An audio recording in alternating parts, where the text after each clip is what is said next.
Ah yes, Velma, the show that is trying to fight almost every demon on Earth right now. And for those of you who do not know what Velma is, well, it's a spin-off show of Scooby-Doo, just probably not the one that you think of. To give a better understanding of the show and its origin, Velma is a television series that's based off of Scooby-Doo, yet somehow manages not to even include Scooby-Doo within it. Really backwards, yeah, I know. But guess what? It gets a lot worse. When you actually watch the show, it's almost the equivalent of having your brain rot for hours on end. Mindy Kaling, one of the showrunners for the entire show, actually used to play a character off of The Office. Now, there's a whole bunch of controversy surrounding her for a whole bunch of different reasons, but I'm gonna keep it short for you guys. She didn't like The Office at all, she hated her character, and she hated the royalties that she got from it. Then said that she didn't like the lines they gave her because they were inappropriate. All in all, she just wasn't happy with the entire situation that happened with The Office. And somehow, she manages to create this show. Ugh. Based off of all that, you already know what this show is kind of going to be about. But to put it into more perspective, the plot still kind of surrounds around mysteries, but it really isn't the main thing. This series kind of serves as a prequel before the whole gang came together, but I'll be honest with you, this shouldn't even be canon at all. This show as a whole reminds me of like Big Mouth mixed in with a whole bunch of Adult Swim stuff along with Twitter. It's that bad. The consistency is really off par, some agenda pushes are out there, and so much more is just not right about this show. The romances are absolutely frying my brain, and it's just poison to my ears, my eyes, and my entire internal being. Then there's the characters.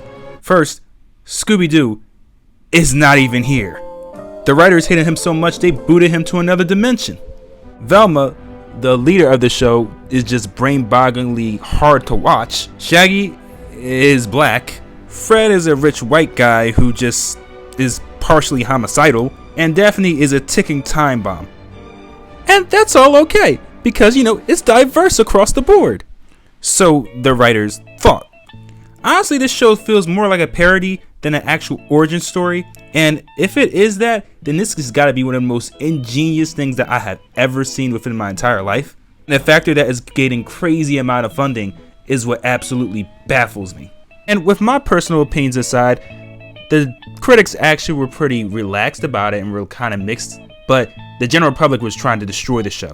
And for good reason too. I mean, it just isn't appealing at all. Problem is, that didn't really change the writers' minds at all. It just made things a whole lot worse. You see, Velma, even though it wasn't a good show, the hate for it actually got it publicity. And sometimes publicity can take you places where you've never even known you could go. With that publicity came a second season. Yes, you heard it. A second season. And with that second season, they managed to go ahead and take out something that Warner Brothers was kind of in the works for. Coyote versus Acme. I mean, they mention it within the show. You see, that pissed off damn near half the internet and made this show its punching bag once again. And then to piss people off even more, they threw Scrappy-Doo up in there and made him a homicidal dog, which is a kind of a little joke from the earlier Scooby-Doos, but he was the only character that even made the show tolerable to even look at. Combine all these factors together, and now the writers thought that Velma was a hit in the infamous way, but it was enough to get a third season. A third season greenlit. But in all honesty, the reason why the third season was greenlit wasn't because Warner Brothers was just throwing money at it. It was because of people going to watch to hate on it. Like I said, publicity can get you a lot of places. And with a show like this, sometimes that's all they need. And an underwhelming conclusion. Man, I don't even know what to say here. This is so absolutely bad. Velma is a show that was supposed to be related to Scooby-Doo and ended up not being that at all. In turn, it kind of made itself into a parody, which in some people's eyes might be funny, but in others, it might just anger them. But all in all, I just hope the writers come up with something better than this atrocity, and give people the things that they want to watch. Aside from that, I hope you guys enjoyed the video, and I'll see you next time. Peace!